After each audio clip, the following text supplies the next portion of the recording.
Assalamu алейкум туугандар. Ушул цехке келип, сиздерге көрсөтүп кеткенбиз нандар кантип чыгарарын. Несакыр берүүсү.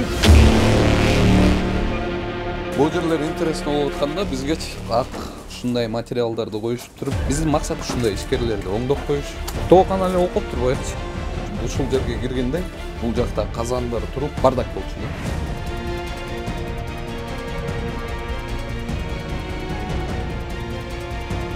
Өткөндө келген пекарняны көрсөтүп бердик. Ушинтип эле өзгөрө бергиле, кайра барып биз тартып көрсөтүп беребиз.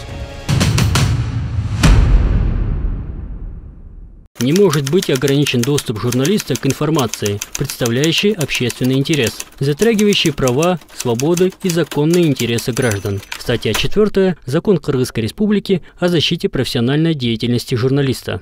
Assalamu алейкум туугандар. Мындан бир нече убакыт мурун эле, бир ай болду окшойт. Ушул цехке келип, сиздерге көрсөтүп кеткенбиз нандар кантип чыгарарын.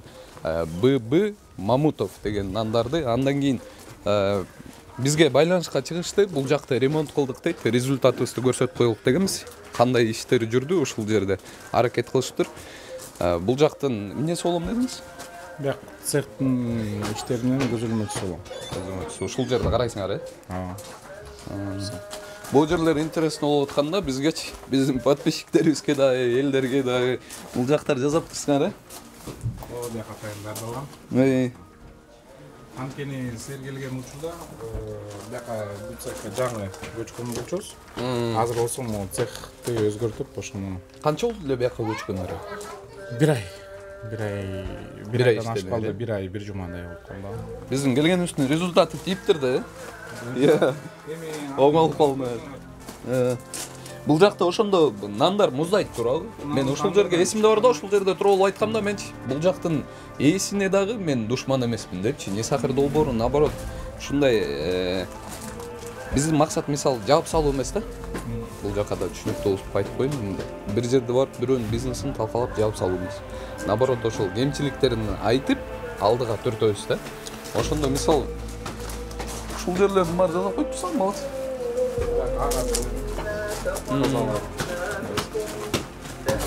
Мурун жана тооканага окшош деп айтып аткамда менчи ушул жерлердичи.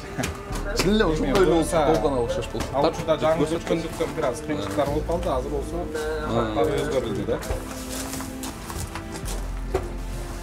Ушул жерде көрсөткөнмүн. Саламатсыздар. Assalamu алейкум. Силерге биринчи тааныштыра кетсем, бул азыркы колдонгон азык-түлүктерибиз. Бул казактын уну эң мыкты биринчи сортундагы Саламат деген. Буга тиешелүү номерге эң мыкты пахта майы, майлуу Доня деген май кошулат. Нандын даамына, нандын көтөрүшүнө. Эмне кыргыздын бул? Анткени биздики азыр мыкты ун чыга элек нанга байланыштуу.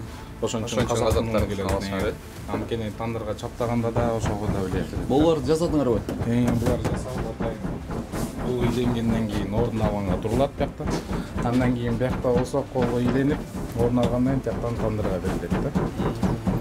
Буларды жасадыңар, столдор. Бияк болсо бул кол машинкадан чыккандан кийин камыр ачылганга даярдалып, андан кийин кол коюлат. Жаңы алып келип койдуңар бүт бар. Бүт бар жаңы ушулар негизи турмак да. Ошондо мурун мен келгенде эле ушундай болсо, Эми түшүндүрө кетсек, ошол учурда бул немечи? келгенибизге жаңы эле бир жума болуп калган, ошон үчүн бир аз анда шарттар башкача болчу. Макем мындай таза менен колдонсо болот экен го. Каралычы таптаза. Ошол малда иштеп аткан майкелер барбы бу жакта? Жок, бардыгы алмашылды. Ал учурда силер келгенде арендодательдер көп болчу, азыр болсо шарттар өзгөрдү. Бул жерлерде сонун болот. Жакшы эми аракет бар. Бүт алмаштыңарбы, мен эсимде башкача да. Мурункулар алмашылып. Колдун астына эптөөлөргө атайын текстиль салынган. Камыр түккөнгө удобство. Цехте полный.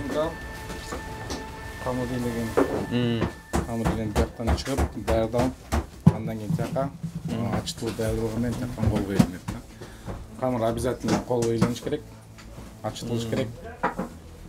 Буларды жасап коюп турсуңар. Бул жасалып бияк ичи санитария шарттары Чейин. Бул да жаңы. Жаңы. Биякта да жаңыларбы? Общий эле полный эле жаңыласыңар да. Огнетушитель койбойт. Эми огнетушитель керек го, биякта от менен иштелгендер бар дегендей. Жакшы, жакшы. Мен тигил жакта, тиги.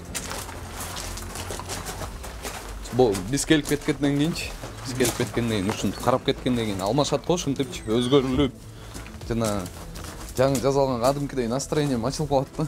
Ошто моюнга алып, мына бул жерлер жазатык десеңер. Assalamu alaikum.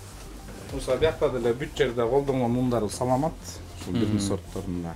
Биякта деле ошол майы, мына бул жанагы. Ошол боня майы. Булар да жаңы койдуңарбы? Ооба. Бүт жаңы.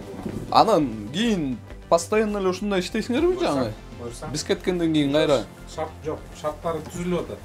Уже ай сайын бүт бары полный алмашылат, моолардын баары анткени булар таза. Убакыт менен уже по-любому кол менен колдонгондо кирди эле. Ошонун үчүн баары убакыт менен алмашылып атат да. Буюрса. Бүт баарын кылып турсаңар. Молодцы. Жакшы. Биякта эле ошондой шарттар көздөбү өтүнчү. Биякта деле камер ачтылып, мына биякта камер ачтылып атат. Бияктан таразага салынып, граммаждар менен бөлүнүп, даярданып, андан кийин биякка тандырга берилет да. Биякта огнетушитель пожарный условиялары. Бул электричестводон бери бүтүп жасаптырсыңар, Буюрса, баары жасалды. Эми тиги. Буюрса баары иштеп атат. Мындай башкача болуп кеткен жана тиги. Биздин тийген таасирибиздичи. Ошто Бияк камерага илип калган болсо, бул тандыр көмүрсүз оокат болбойт. Көмүр болсо атайын отборно колго ийленет да, колго майдаланып, шака анткени тандыр көмүрсүз иштебейт. бүт крастеттирсиңер, апа кылып. Эми бир аз таза көзгө. Бул жака качан болот неме нандар? Мына азыр мына нандар чыгып атат. Нандын объему количествосу көбөйгөндөн кийин уже бияка тизиле баштайт. Азыр бияка тизилди, андан кийин дагы 2-3 түрлүү нандар болот. 2-3 түрлүү нанды уже бияка жайлап. Бияка мисалы үчүн башка түрү, тияка башка түрү баары жайлып ордуна келип нан муздагандан кийин андан уже тиякта упаковкага даярдалат. Тигил жака да огнетушитель алып турсуңар,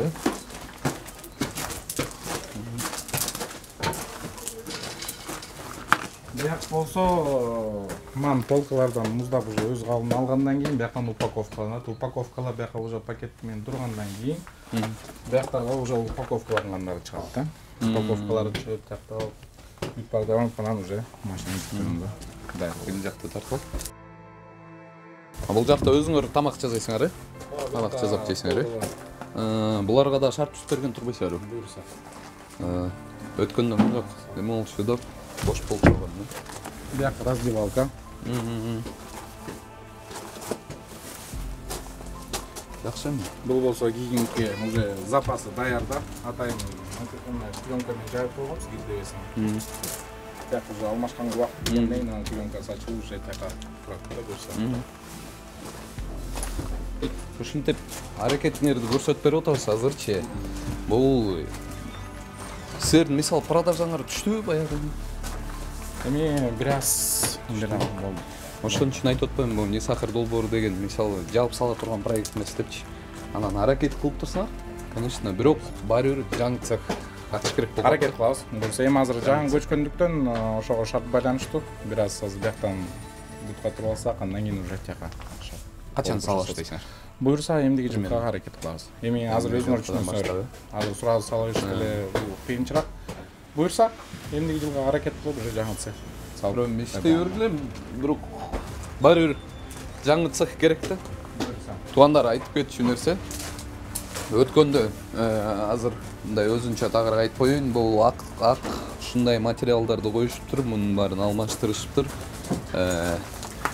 Бүт баарын акташыптыр. Өзүңүздөр билгендегидей өткөн ушул жерге киргенде бул жакта казандар туруп бардак болчу да. Андан кийин ушундай кылып аракет кылышыптыр эми. Бул точкаларынан бери бүт баарын тең жасаптыр да. Анан биздин максат ушундай ишкерлерди оңдоп коюш, көрсөтүп коюш, кандай кылыш керек экенин азыр ошол аракетин көрсөтүп атабыз. Кайсыл жерлер өзгөргөнүн мурунку келип кеткенден кийин аракет кылышыптыр, ушул жерде жазышыптыр, азыр бир сыйра көрсөтүп беребиз.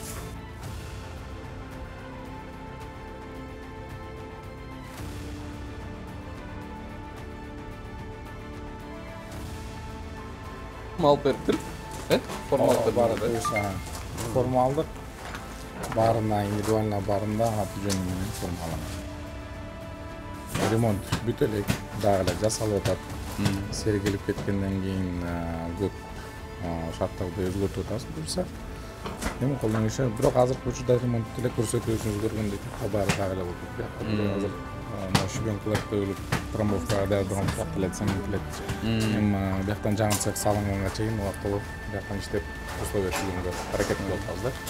Буюрса ушул бойдон ушундай эле иштеп тургула эми. Туугандар, сиздерге ББ Мамутов деген өткөндө келген пекарняны көрсөтүп бердик. Бул деген Нисахыр долбоорунун эмгеги жана ушул жердин ээсинин эмгеги деп ойлойм. Өзүлөрүнүн мойнуна алышып, ушинтип өзгөрүптүр. Келдик ушинтип. Башка ишкерлерге да кайрылам. Ушинтип эле өзгөрө бергиле, кайра барып биз тартып көрсөтүп беребиз. Нисахырдын долбоору ушундай долбоор ата мекендик өндүрүштү алдыга карай түртү.